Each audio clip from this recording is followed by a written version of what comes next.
একই দিনে ধর্মনগরের কদমতলা থানা এলাকায় পৃথক দুটি ঘটনায় দুই যুবকের মর্মান্তিক মৃত্যু ঘিরে বৃহস্পতিবার স্থানীয় মহলে শোকের ছায়া নেমে এসেছে। মৃত দুই যুবকের নাম সাধু ভূমিজ এবং সুজিত দাস। জানা যায়, রান্না করার জন্য জঙ্গল থেকে জামাইবাবুর সঙ্গে গাছের লক আনতে গিয়ে দুর্ঘটনার কবলে পড়ে মারা যায় 22 বছরের যুবক সাধু ভূমিজ। অন্যদিকে নদী পার করতে গিয়ে মৃগী রোগে আক্রান্ত হয়ে মৃত্যু ঘটে অপর যুবক সুজিত দাসের। তরতাজা দুই যুবক মৃত্যুর ঘটনায় এদিন স্থানীয় মানুষের মধ্যে গভীর শোকের ছায়া নেমে এসেছে। যাওয়ার পরে একটু পরে দেখছি কেন পালাইছে, ডকুমেন্ট পালাইয়া নদী দিকে দৌড় মারছে। দৌড় মারার পরে তার বাড়ির লোকে আমার কইছে যে তান্ডে খুঁজে আনতাম নদীর পর বাতাইনের মৃগী রোগ আছে। তো আমি গেছি, যাওয়ার পরে দেখছি জুতাই কেন, আর আমি খুঁজাইছি পাইছি না। আর নদীর ইপার থেকে কয়েকজন মানুষে কইছে যে নদীর মধ্যে শব্দ পাইছে। তারপর আশপাশের লোকও আইছে, আমার পরে নদীর মধ্যে খুঁজানি হয়েছে।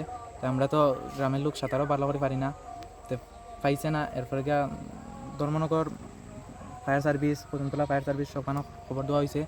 আইসে তারা ইয়া ডেড বডি উদ্ধার করছে। মানে কি মনে হইতেছে, মানে কিভাবে, মানে জলেতে কি হয়েছিল ঘটনাটা? তো জলের মধ্যে